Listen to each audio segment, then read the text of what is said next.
सर्वांना जय भीम, नमो बुद्धाय. सावधान.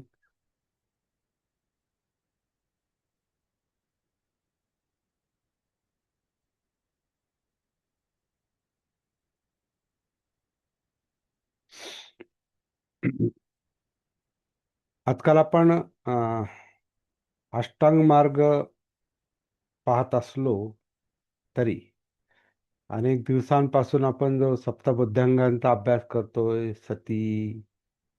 सतीपट्ठाण, आनापानसती सुत्त,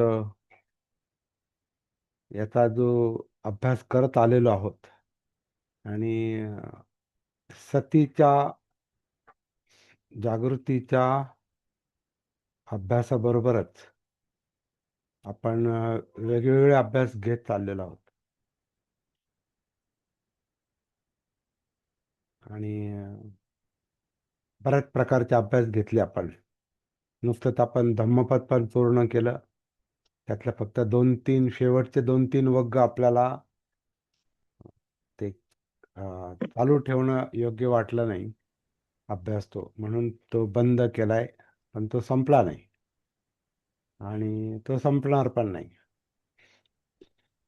कारण आधीच्या वग्गांचा जरी आपण अभ्यास केला तरी तो अभ्यास संपलेला नाही. आपण फक्त एक परिचय करून घेतला धम्मपदाचा.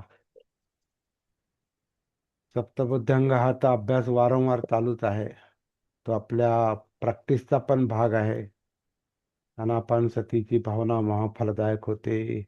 आनापानसतीची अधिकाधिक भावना केल्याने ती 4 सतीपट्ठाणांना परिपूर्ण करते. 4 सतीपट्ठाणांची अधिकाधिक भावना केल्याने ती सप्तबुद्ध्यांगांना परिपूर्ण करते आणि सप्तबुद्ध्यांगांची परिपूर्णता झाली की विद्या आणि विमुक्ती म्हणजे दुःखमुक्तीची प्राप्ती होते.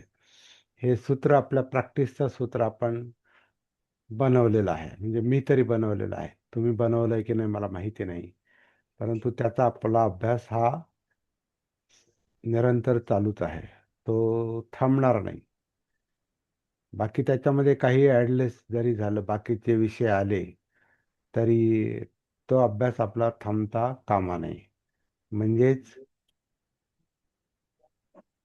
ही काया जी आन करते, अपान करते, त्याच्या आधारे कायेमध्ये उतरायचं आहे आणि स्वतःच्या म्हणजे जीवनाच्या संपर्कात यायचं आहे. काया जिवंत आहे, त्याच्यात जाणीव आहेत, त्याच्यात सुखदुःख आहेत. दुःख हा प्रॉब्लेम आहे, त्याचं कारण चित्त आहे. चित्तामध्ये तृष्णा आहेत, लोभद्वेष आहेत आणि हे सगळं आपल्याला समजतं ते आपल्या मेंदूमुळं, आपल्या बुद्धीमुळं, आपल्या विचारामुळं. त्याला मनोधम्म म्हटलेलं आहे.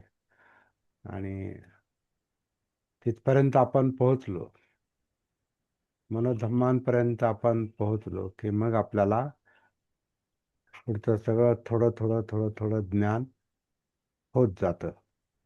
पण आधी सतीच्या आधारे स्वतःमध्ये उतरावं लागतं, जीवनामध्ये उतरावं लागतं. काया वेदना चित्त मनोधम्म. आणि मग त्याच्यातून जी आपली प्रगती होते ती सप्तबुद्ध्यांग दाखवते. असं आपलं काम. किंवा तर्काच्या दृष्टीने तरी चाललं पाहिजे. सुरुवातीला तर्क म्हणजे सिद्धांत आपण म्हणतो त्याला, म्हणजे तत्व, थेरी, आराखडा, रस्ता, मार्ग, उपाय, तो आधी आपल्या मनामध्ये पक्का पाहिजे असं मला वाटतं. त्याला सम्यक दृष्टी असं पण म्हटलेलं आहे. दुःखाचा बोध आणि दुःखमुक्तीपर्यंतचा मार्ग, उपाय हा आपल्या मनामध्ये स्पष्ट पाहिजे. तो स्पष्ट असला की चालणं सोपं होतं.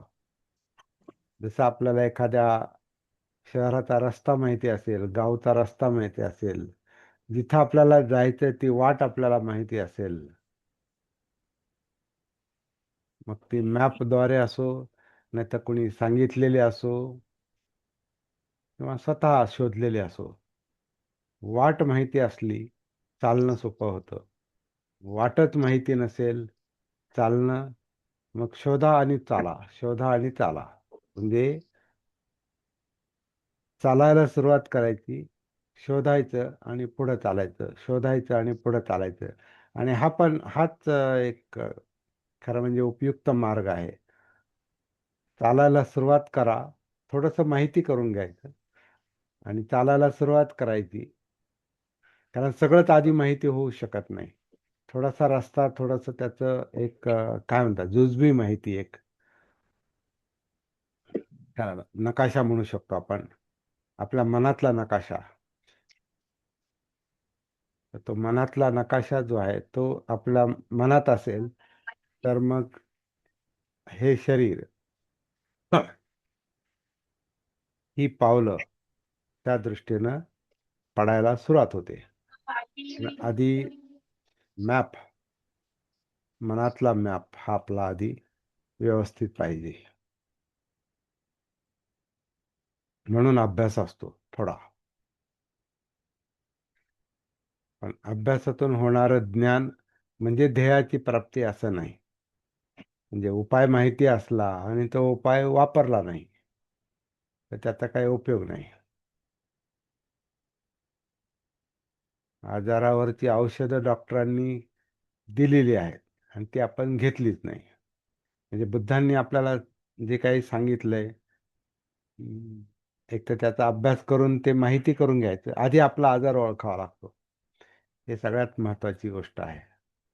आणि तो आपला आजार, आपलं दुःख, आपल्या यातना, आपल्या कमतरता, आपलं चित्त, आपली बुद्धी, आपली म्हणजे आपले मनोधम्म, आपलं वर्तन, आपलं बोलणं, आपलं वागणं, चालणं, बसणं, उठणं, आपली आजीविका, आपली लाईफस्टाईल, आपली जीवनशैली कशी आहे आणि त्याच्यात आपलं काय चाललेलं आहे आणि त्याच्यात काय यातना आहेत, हे सगळं आधी माहिती झालं पाहिजे असं मला वाटतं.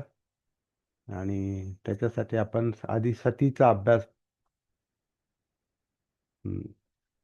नीट समजून घेतो आणि करतो. मग आपल्याला आपल्या जीवनातले प्रश्न समजतात आणि दुःख समजतं. दुःख समजलं की मग कारण लक्षात येऊ शकतं आणि ही जागृती आपल्याला त्या कारणाचं निवारण कसं करायचं हे पण सांगते. म्हणून सतीचा अभ्यास महत्वाचा. आणि मग आपण आपल्या ध्येयापर्यंत पोहोचू शकतो. ज्याला निब्बाण म्हणा, दुःखमुक्ती म्हणा, विमुक्ती म्हणा, समाधी म्हणा, जे असेल ते. आपला त्रास, आपल्या जीवनाचा प्रॉब्लेम सोडवणं. कारण जीवन हा प्रॉब्लेम आहे. जीवन हे दुःख आहे, यातना आहे. आनंद पण आहे, पण आनंद टिकून राहत नाही, म्हणून परत ते दुःखात रूपांतर होतं. इच्छा, आकांक्षा, तृष्णा, त्यांना जे काही पाहिजे ते मिळालं तर त्या तृष्णा संतुष्ट होतातच असं नाही. इच्छा पूर्ण होतातच होत असं नाही. काही इच्छा अतृप्त राहतात आणि बऱ्याच अतृप्त राहतात. आपण आपल्या जन्मापासून आत्तापर्यंत थोडं पाठीमागे वळून पाहिलं तर कितीतरी गोष्टी आहेत की त्या अतृप्तच आहेत. ते नाही मिळालं, ते राहिलं.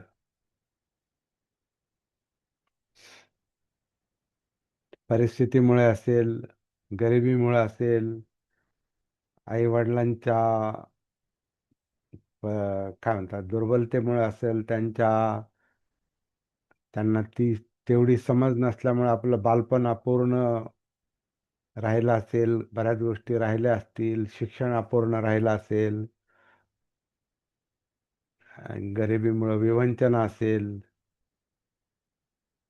आणि आपली जी विशिष्ट परिस्थिती आहे त्या आपण बालपण जर समजा अगदीच झोपडपट्टीत किंवा गावच्या वस्तीमध्ये जर गेलेला असेल तर त्या यातना आपल्या मनामध्ये आहेत. त्यातल्या ते तर सगळं कमतरतांनी भरलेलंच जीवन होतं. ज्यांना आणि ते आपल्या आपल्या वाडवडिलांचं तर आणखीन जास्त गुंतागुंतीचं होतं.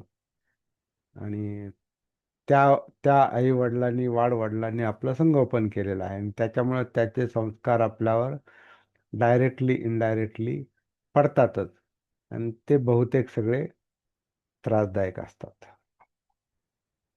ते अस्पृश्यतेच्या यातना म्हणा, दलितपणाच्या यातना म्हणा, गरिबीच्या यातना म्हणा, ग्रामीण भागातल्या यातना म्हणा. पुढे शहरात आलो तर शहराचे पण प्रॉब्लेम आहेत. शहरात आलो म्हणून काय सगळे प्रश्न सुटले नाही. फक्त एक भौतिक प्रश्न थोडे थोडे सुटायला लागले. दुःख संपलं नाही. परिस्थिती बदलल्याने दुःख संपत नाही.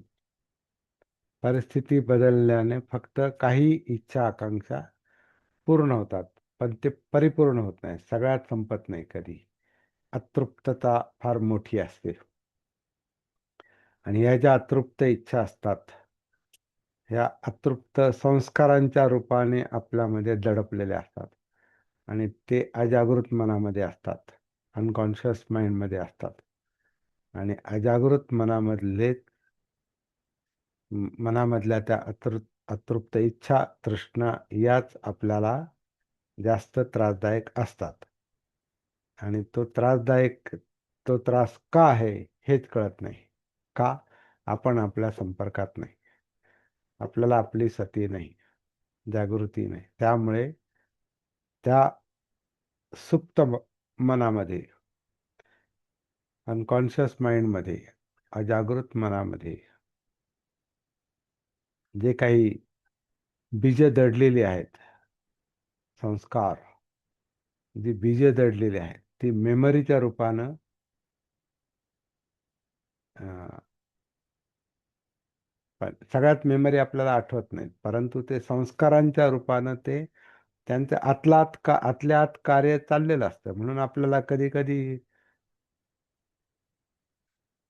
शांत बसलेलो असताना, शांत झोपलेले असताना उगीचच असं वाटतं बोर होतंय किंवा काय पाहिजे ते कळत नाही, परंतु अस्वस्थता असते, एकटेपणा जाणवतो,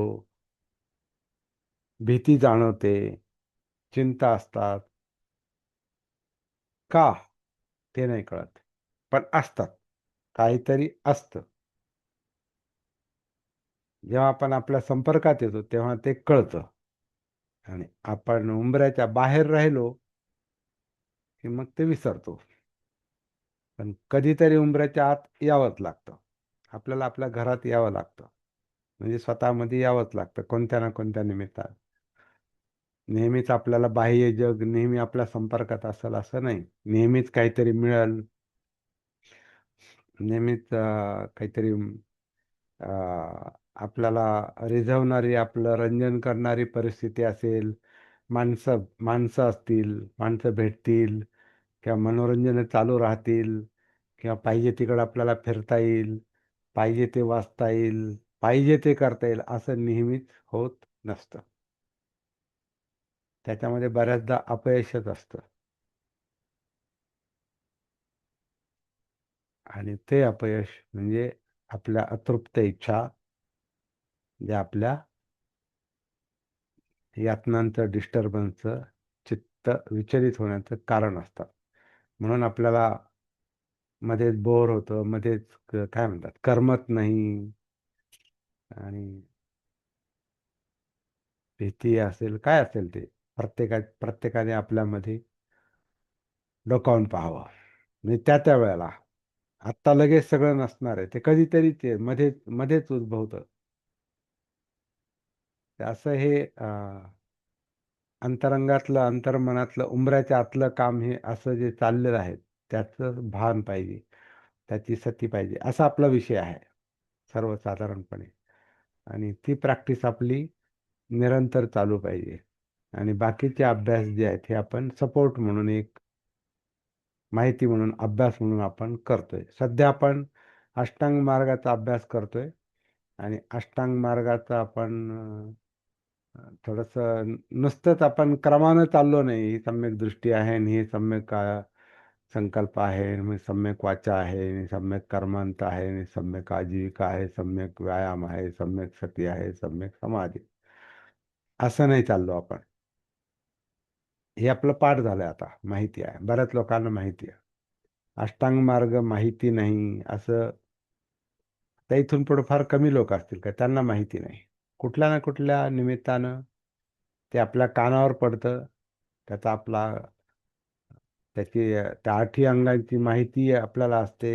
बरेच लोक त्याचा खोलात जाऊन अभ्यास पण करतात, चिंतन पण करतात. पण एकदमच विषय अपरिचित आहे असं नाही. अगदी आता 22 प्रतिज्ञांचा पण उल्लेख आपण घेतला, संदर्भ घेतला, तर मी अष्टांग मार्गाचं पालन करील अशी एक प्रतिज्ञा आहे. म्हणजे त्या निमित्ताने आपला तिचा संपर्क आहे. 56 पासून आहे बऱ्याच लोकांना. म्हणजे अष्टांग मार्ग हे काय नाव ऐकलं नाही असं नाही, त्याचा अभ्यास आहे. तर नेमका काय अभ्यास आहे, त्याचा जीवनात काय उपयोग आहे, हे आपण प्रॅक्टिकली खोलात उतरून पाहायचा प्रयत्न करतो. आणि हा आपला खरा म्हणजे अभ्यासाचा आणि चिंतनाचा एक रोख आहे, दिशा आहे. आपण पाहिलं की सम्यक सती म्हणजे संतुलित जागृती आणि संतुलित समाधी याच्यामध्ये सप्तबुद्ध्यांगाची 6 अंग येतात असं आपण पाहिलं. आज सकाळी मला असं वाटलं, सम्यक सती अं, सप्तबुद्ध्यांगातली पहिली सती म्हणजे ती समाज सतीच आहे किंवा सतीपठ्ठान आहे.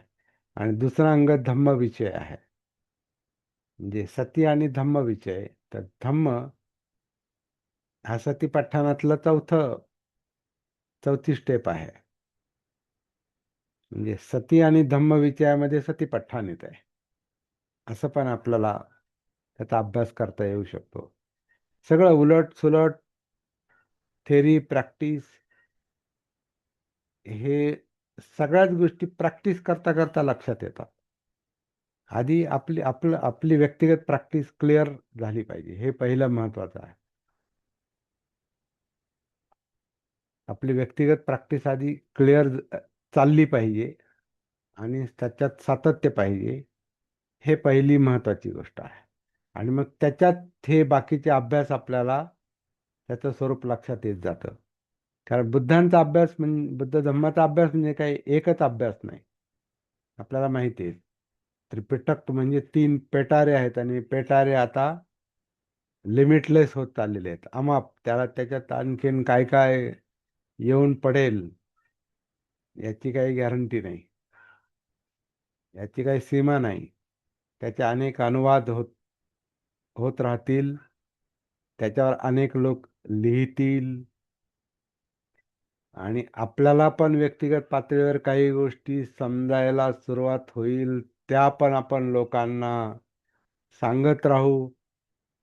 त्याची पण त्रिपिटकात भर पडत जाणार. म्हणजे पुढे चालून त्रिपिटक आता सगळे आपण काय डायरेक्ट त्रिपिटकात भर टाकू शकत नाही इथं बसून. ती भर टाकणारे आणि काढणारे ते वेगळे लोक आहेत.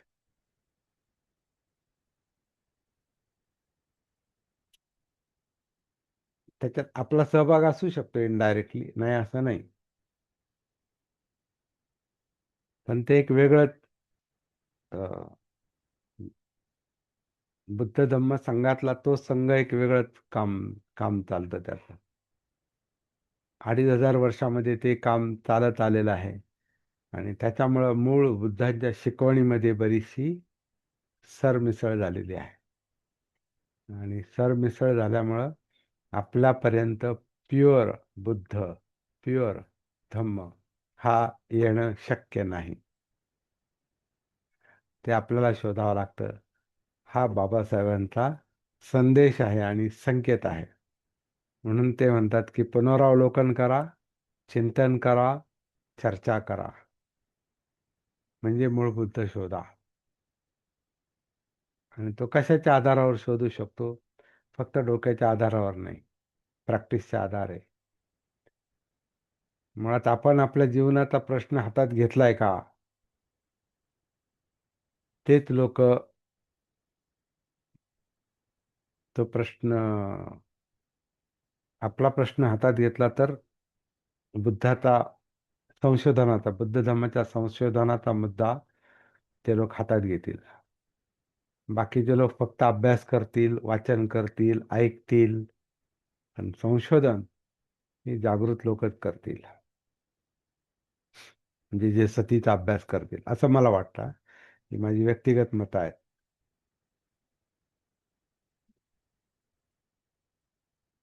ध्यान करणारे लोक पण संशोधन नाही करू शकत, कारण ते ध्यानाचा रेडीमेड विषय घेतील आणि त्याच्यावर ध्यान करतील, किंवा स्वतःच एखादं ध्यान निर्माण करतील, त्याच्यावर ध्यान करतील. पण जागृती म्हणजे जीवनात उतरणं आहे. मुळात मी ध्यान करतो म्हणजे काय करतो हे सतीला समजतं. मन ध्यान करणारच आहे, मन म्हणजे ध्यानच आहे. इच्छा आकांक्षा पण ध्यानच आहे, त्याच्यावर फोकस असतो मनाचा. त्या अतृप्त इच्छा पण तृप्तीसाठी ध्यानच करतात, म्हणून स्वप्न पडत राहतात. काहीतरी राहिलेलं आहे म्हणून ते स्वप्नात, अजागृत अवस्थेत, अनकॉन्शियस माइंडमध्ये ते पूर्ण करायचं काम चाललेलं असतं. आणि ते त्याच्या पद्धतीनं चाललेलं असतं. तर ते म्हणजे आपण नाही. अनात्मा ते म्हणजे आपण नाही. स्वप्न म्हणजे आपण नाही. आपलं मन म्हणजे आपण नाही. आपलं जीवन चित्त म्हणजे आपण नाही. ते संस्कार आहेत. ते संस्कारित अस्तित्व आहे. ते आपल्याला विचारून चाललेलं नाही ते. म्हणून सभ्य धम्म अनात्ता म्हटलेलं आहे. हे सगळे मनोधम्म जे आहेत हे आपल्याला आपल्या म्हणण्याप्रमाणे नाही चालले. ते प्रतीच्या समुत्पादानुसार चाललेले आहेत, कार्यकारण भावानुसार. जसे आपण घडलेलो आहोत, बिघडलेले आहोत, तसंच ते काम चाललेलं आहे. जेवढे अधम्म धम्म सद्धम्म आपल्यात असतील त्याप्रमाणे चित्त मन काम करतं, आणि तसे परिणाम आपल्याला जाणवतात. म्हणजे सुखदुःख जाणवतात. आणि ते सुखदुःख म्हणजे नेमकं काय, त्याचं स्वरूप आपल्याला कळत नाही. तर अशा प्रकारे आपलं हे चाललेलं आहे. तर आज सकाळी मला असं वाटलं की सती आणि धम्मविजय ही जी आता सप्तबोध्यांगातली जी पहिली दोन दोन टप्पे आहेत, अंग आहेत. सप्तबोध्यांग म्हणजे बोधिप्राप्तीची 7 अंग. जशी ही अष्टांगाची 8 अंग आहेत, सप्तबोध्यांगाची ती 7 अंग आहेत. बोधी म्हणजे विद्याप्राप्तीपर्यंत, संपूर्ण जीवनाचा बोध, सत्य, सगळं दुःख कारण निवारण, हे जे सत्य आहे, हे सत्याचा बोध म्हणजे बोध्यांग. हे 7 टप्पे आहेत, हे आपण पाहतो. त्याचा आता आणखीन स्वरूप उघड होत चाललेलं आहे, कारण आपण त्याचं उत्खनन करतो एक प्रकारे, डायरेक्टली इनडायरेक्टली. तर आपण आपल्या मनाला एक विषय पण दिलेला आहे, आणि ते मन जेवढं सतीमध्ये येत जाईल तेवढं तो विषय आणखीन खोलातून लक्षात येईल, त्याचं उत्खनन होईल. उत्खननामध्ये काय होतं, जे गाडलेलं असतं ते वर येतं. उत्खनन म्हणजे एखादं सुरुंग घेण्यासारखं आहे. सती हे सुरुंगाचं काम करणार. जेवढी आपली खोलात जाईल आणि जेवढा आपण धाडस करू, जेवढा वेळ देऊ, जेवढी समजदारीनं आपण प्रॅक्टिस करू, अंडरस्टँडिंगनं, सम्यक दृष्टीनं आपण सम्मा सती करू, आणि सम्मा सतीनं परत सम्यक दृष्टी पण डेव्हलप होते, परत प्रॅक्टिस पुढे जाते. समज प्रॅक्टिस, दिसणं चालणं, आपण म्हटलो ना, मार्ग दिसला चालला, दिसला चालला, पुढचं दिसलं पुढं चाललं. आणि शहानिशा करत करत पुढं चाललाय. डोळे बंद करून पुढं नाही चाललो आपण. भ्र भ्रमिष्ठासारखे पुढे नाही चाललो आपण. डोळे बंद करून पुढे नाही चाललो. ध्यान करत पुढे नाही चाललो. जागृतीच्या आधारे जे जे दिसतं, सतीला जे जे दिसतं, हा योग्य आहे, मग पुढचं पाऊल, हा हे योग्य आहे, मग पुढचं पाऊल. हा, असा असा अनुभव येतो. हा नाही येत, जे पाहिजे रस्ता चुकला ते पण सतीला कळतं, का काहीतरी राहिलेलं आहे, परत मागे या. रस्ता चुकला असेल, परत अलीकडे या, पुढे चला, दिसलं, हा बरोबर आहे, चला. असं करत करत आपण ते पुढं पुढं जातो. त्याला पठाण म्हटलेलं आहे. इथं उत्खनन आहे, इथं खोलात जातो. आता हा रस्ता खोलात पण जातो, हा रस्ता वरती पण जातो, म्हणजे सर्वांगामध्ये येतात. तर शोध घेत घेत घेत आणि व्हेरीफाय करत करत, म्हणजे शहानिशा करत करत, योग्य अयोग्य याचं संतुलन, सम्यक अवस्था मेंटेन करत करत पुढं पुढं जावं लागतं.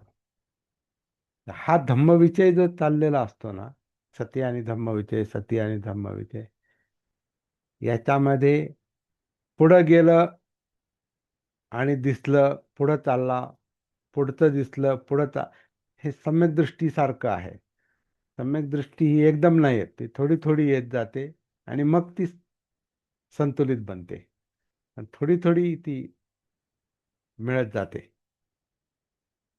थोडं थोडं उत्खनन करत करत आपण कसं आधी माती काढतो, मग मुरुम काढतो, मग तो मुरुम उकरत उकरत उकरत मग जरा आणखीन कडक भाग लागतो, मग टिकावानं खोदतो, काय करतो, मग मोठा कडक दगड लागतो, मग आता तो तो फोडायचा, मग त्या खडकाला छिद्र पाडावं लागतं.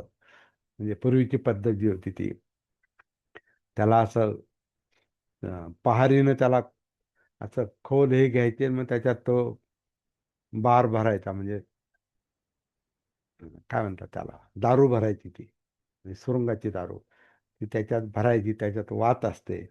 आणि मग त्या वातेला ते असं आम्ही लहानपणी बघायचो ते, तर ते दोरी बांधायची त्या वातेला, आणि मग ती दोरी वरती असते, आणि मग वरून ते काहीतरी बांबूचं ते हे आहे ते तुकडा, तो पेटवलेला असतो, त्याला पेटलेला तुकडा त्या दोरीतून खाली सोडून द्यायचा, आणि तो खाली जाऊन त्या वातीला लागला, खाली जाऊन स्फोट, मग तो दगड फुटतो. आणि मग त्याचे परत तुकडे करत, असं करत करत ते विहीर खोदली जायची किंवा सुरुंग घेतले जायचे आणि ते दगड फोडले जायचे. तर असं अशा प्रकारचं हे काम आहे. त्याच्यापेक्षा अवघड आहे हे काम. तिथं तरी दिसतं, इथं दिसत नाही.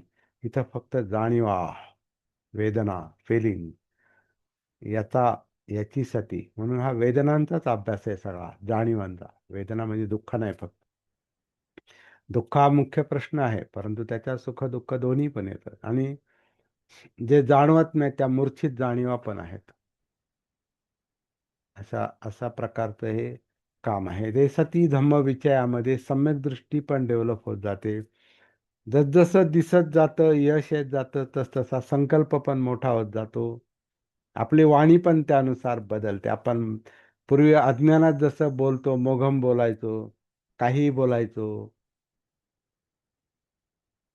काय म्हणतात, म्हणजे मुसावादा पण करायचो, ठोकून द्यायचो. कारण आता विशेषतः जे प्रचारक असतात ना, ते प्रचारक काय, त्यांना थोडं थोडं मिळालं की ते काही कल्पनेनं पण जोडून काहीतरी, कारण ते प्रवचन द्यायचे आणि ते पूर्ण करायचे, अभ्यास घ्यायचा आहे, पूर्ण करायचे, आपल्याला स्वतःला दाखवायचे. तर त्याच्यामध्ये आपण बरंचसं खोटं पण बोलून जातो, रेटून नेतो. आपल्याला काही समजलं नाही, मग इकडं थोडं वाचा, तिकडं थोडं वाचा, याच्याकडून थोडं ऐका, मग ते त्यावेळेला आठवलं की ते मग सांगायचं, असं करत करत. आता हे माझे व्यक्तिगत अनुभव पण आहेत हा, म्हणजे मी असं मोघम नाही बोलत.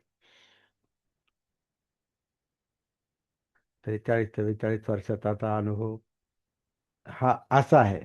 बऱ्याच गोष्टी अं, स- पूर्ण सती नसल्यामुळे ठोकून पण दिल्या. एकदम खोटच बोललो असं नाही, कारण त्यावेळेला तुम्ही विचार करायला पण संधी नसते. जेव्हा तुम्ही बोलायला उभं असता आणि काहीतरी सांगायला उभं असता, शिकवायला उभे असता, तिथं तुमचं आधीची तुमची तयारी, तुमची सती, तुमचं तुमचं उत्खनन, तुमचा अभ्यास,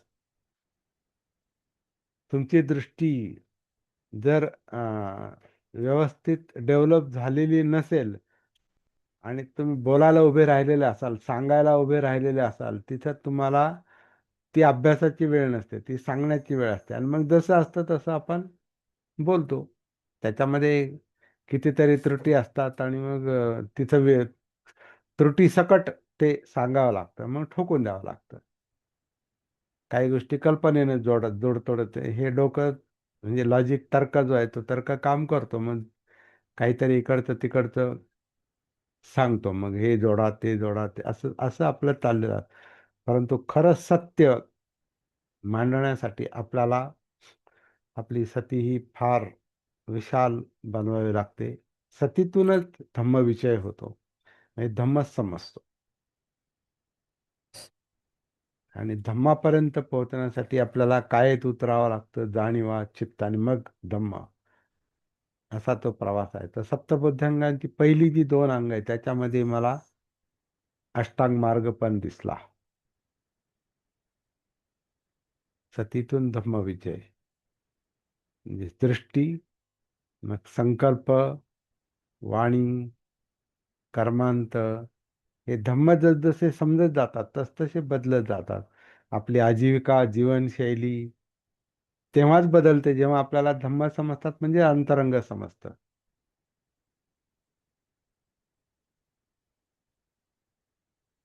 आपले प्रयत्न, व्यायाम हे त्या अंडरस्टँडिंगनुसारच ते काम करतात, चालतात. म्हणजे प्रयत्न. आता ते प्रयत्न कशा प्रकारे चालतात त्याचे वेगवेगळे आडाखे सांगितलेले आहेत. जसं सब्ब पापस्य अकरणं कुशलस्य उपसंपदा सचित्त परियोदपनं.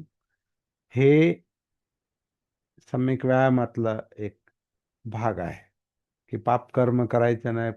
त्याचं काही म्हणतात पुण्यकर्म करायचं. मी म्हणतो पापकर्म न करण्याचं कौशल्य संपादन करायचं. सब्ब पापस अकरणं कुशलस्य उपसंपदा आणि सचित्त परियोदपनं स्वतःचं चित्त. स म्हणजे स्व, चित्त, परियोदपनं म्हणजे शुद्धी करणं. ही बुद्धांची शिकवण आहे. तर हा सम्यक व्यायाम आहे. हा हे प्रयत्न आहे. तर अशा प्रकारे आपल्याला पुढे जावं लागतं. परत पुढे सती येते. ती परत प्रॅक्टिकल पार्ट. समाधी समाधी हा परिणाम आहे. आणि त्याच्या पुढे एक अंग जे आहे सप्तबुद्ध्यांगातलं उपेक्षा, अनात्म, ते सगळ्यात महत्वाचं आहे.